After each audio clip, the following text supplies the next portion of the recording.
मित्रों नमस्कार, मैं जीएसएल पांडे आज हिंदी में आपके लिए मातृ छंद लेकर आया हूँ। छंद के विषय में सबसे पहले समझते हैं कि छंद किसे कहते हैं।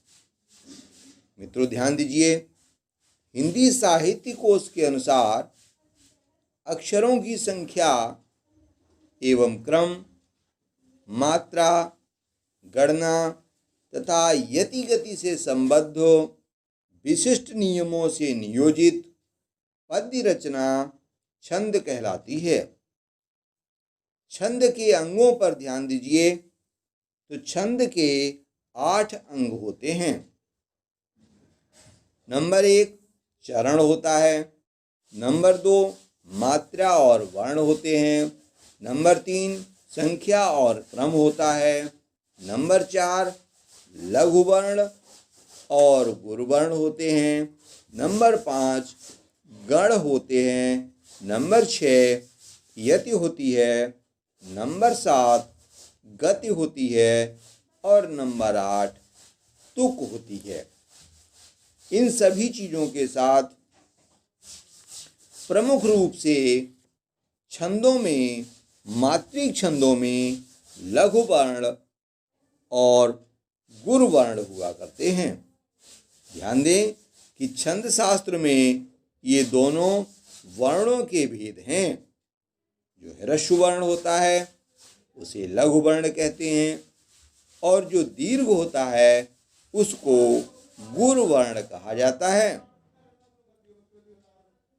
और एक विशेष बात ध्यान रखनी है कि ह्रस्व वर्ण के लिए जो एक मात्रा होती है उसे हम अंग्रेजी के एक के समान बनाते हैं,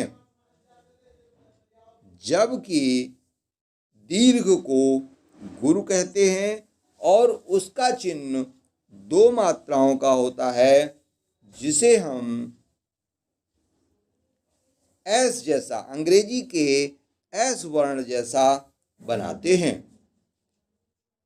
अगली बात ध्यान देने की है कि लघु वर्ण कौन कौन से हैं, इनको ध्यान देना है। छोटा आ, छोटी ई, छोटा ऊ और चंद्र बिंदु वाले वर्ण लघु वर्ण माने जाते हैं। इसी प्रकार गुरु वर्ण कौन कौन से हैं, इनको ध्यान देने की आवश्यकता है।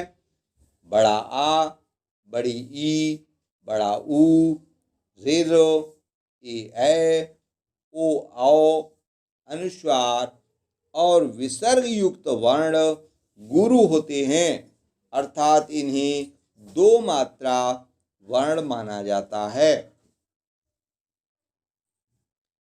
अगला नियम इसमें यह है कि संयुक्त वर्ण के पूर्व का लघु वर्ण भी गुरु गिना जाता है। ये ध्यान देने की बात है।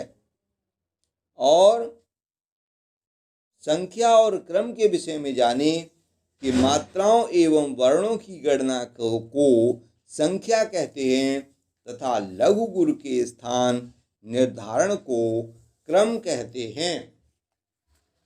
तो आज हमारा विषय है मात्रिक छंद, और मात्रिक छंद में मात्राओं की गणना की जाती है, इसलिए इसे मात्रिक छंद कहते हैं। दोहा और चौपाई जैसे छंद मात्रिक छंद के ही उदाहरण हैं। तो आइए सबसे पहले देखते हैं क्रमिक रूप से चौपाई छंद। यह मात्रिक सम छंद है।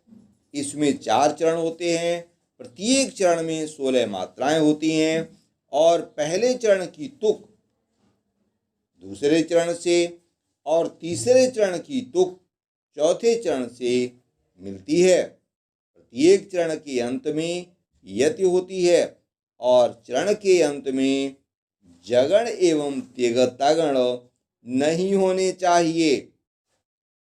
उदाहरण देखते हैं। जय हनुमान ज्ञान गुण सागर जय कपीस तिहु लोक उजागरो। रामदूत अतुलित बल धामा, अंजनी पुत्र पवन सुत नामा। इन 4 चरणों की पंक्तियों को, मात्राओं को हम देखते हैं। एक एक वर्ण में मात्रा निकाल देते हैं। जैसे जय, जय में एक एक मात्रा है। हनुमान, हनु में एक एक मात्रा है। माँ क्योंकि दीर्घ है, बड़ा है, इसलिए इसमें 2 मात्राएं। न फिर से लघु है, इसमें 1 मात्रा। ज्ञान, ज्ञा में 2 मात्राएं, न में 1 मात्रा। गुण, दोनों वर्णों में 1 मात्रा। सागर, सा में 2, गा में 1 और रा में 1, कुल मिलाकर 16 मात्राएं होती हैं। अगला चरण जय, 1 मात्रा। कपीस में 5 की दीर्घ है, यहाँ 2 मात्रा। और क और सा में 1 मात्रा। तिहु, दोनों लघु हैं, 1 मात्रा। लोक, लो 2 मात्राएं, क में 1 मात्रा। उजागर, इनको देखते हैं, उ में 1 मात्रा। जा, दीर्घ होने के कारण, गुरु होने के कारण 2 मात्राएं। गर, 1 मात्रा। इस प्रकार फिर से 16 मात्राएं होती हैं।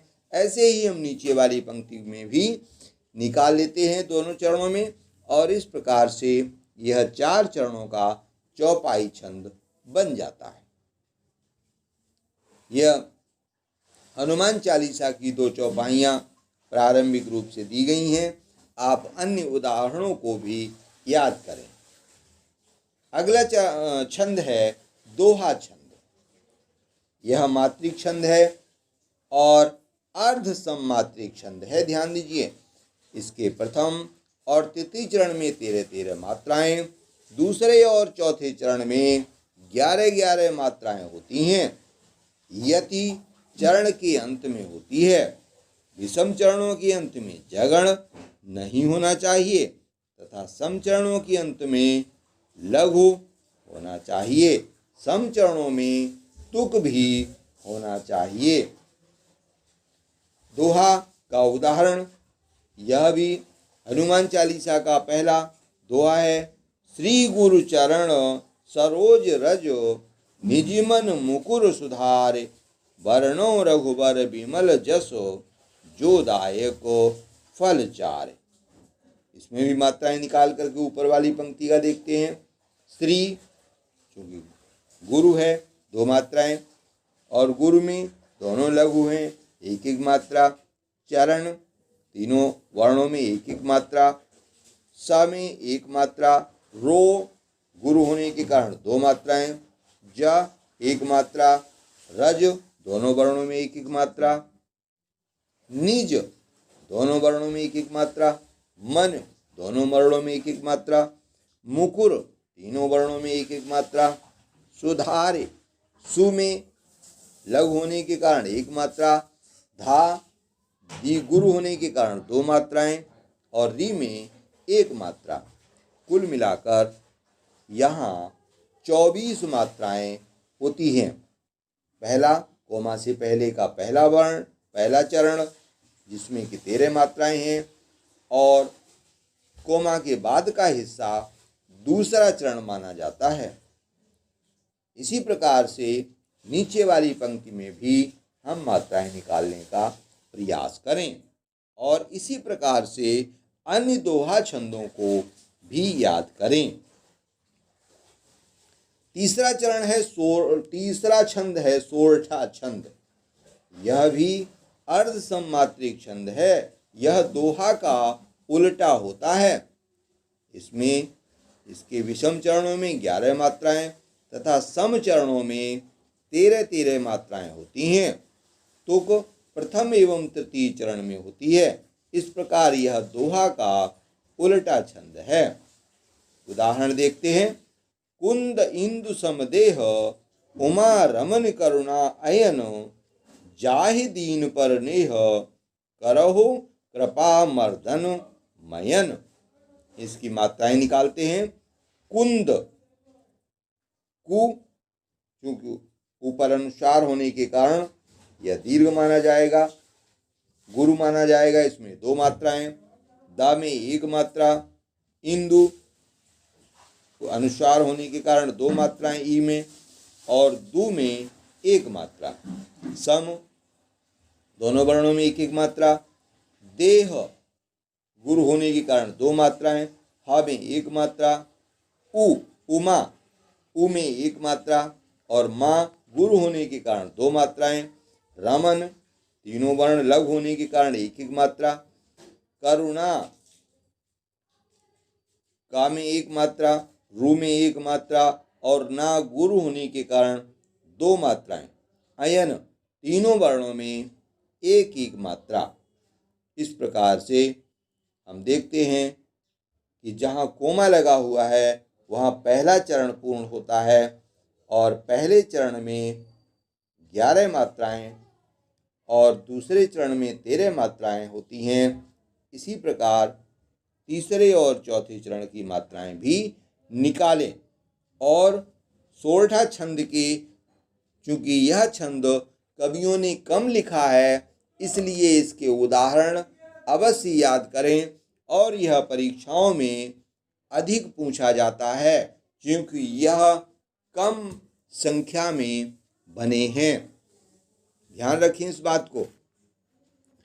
अगला देखते हैं रोला छंद।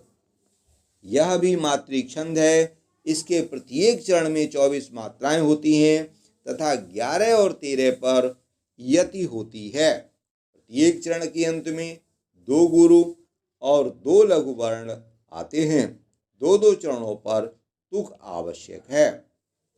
उदाहरण देखते हैं।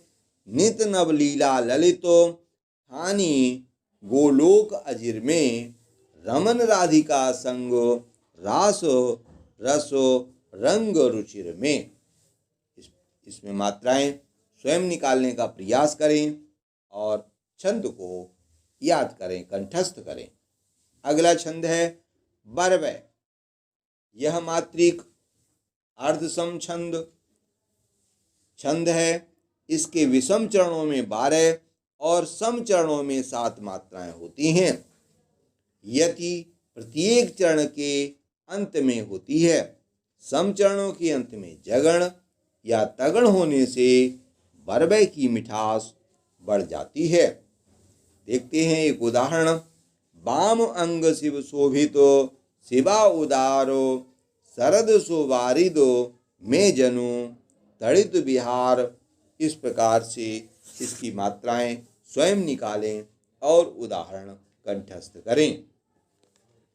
अगला छंद है हरि गीतिका। यह मात्रिक सम छंद है। प्रत्येक चरण में 28 मात्राएं होती हैं। यति 16 और 12 पर होती है। अंत में लघु और गुरु का प्रयोग होता है। ध्यान दें, इसकी मात्राएं 28 होती हैं। देखते हैं इसका उदाहरण। कहते हुए यूं उत्तरा के नेत्र जल से भर गए, हिम के कणों से पूर्ण मानो हो गए पंकज नए। इसमें प्रत्येक पंक्ति में 28-28 मात्राएं हैं। आप मात्राओं को स्वयं निकालें और गणना करें। और अगला छंद है छप्पै छंद। यह भी मात्रिक विषम छंद है। इसमें 6 चरण होते हैं। प्रथम 4 चरण रोला के और अंतिम 2 चरण उल्लाला के होते हैं। उल्लाला के सम विषम चरणों का यह योग और 15 + 13 = 28 मात्राओं वाला ही अधिक प्रचलित है। रोला की पंक्ति देखें।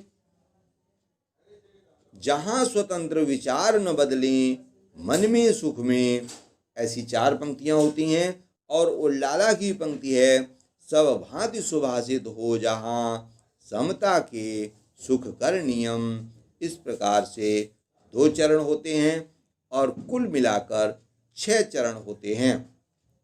फिर से ध्यान दें इसको कि पहले 4 चरण रोला के और दूसरे 2 चरण उल्लाला छंद के होते हैं। इस प्रकार बन जाता है छप है।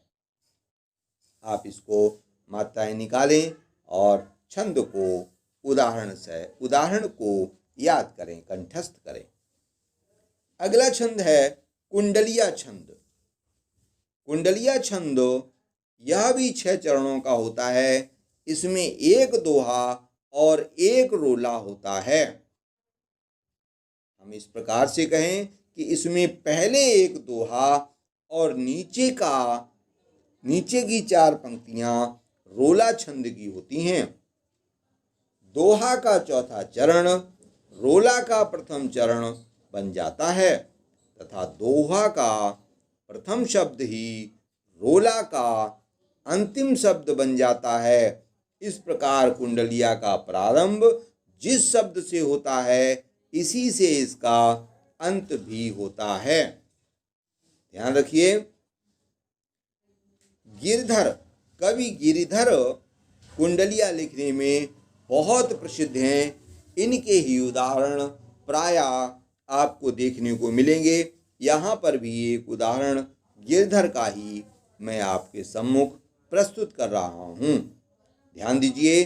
साईं अपने भ्रात को कबहु न दीजिए त्रास, पलक दूर नहीं कीजिए सदा राखिए पास। सदा राखिए पास, त्रास कबहु नहीं दीजिए। त्रास दियो लंकेश ताहि की गति सुन लीजिए।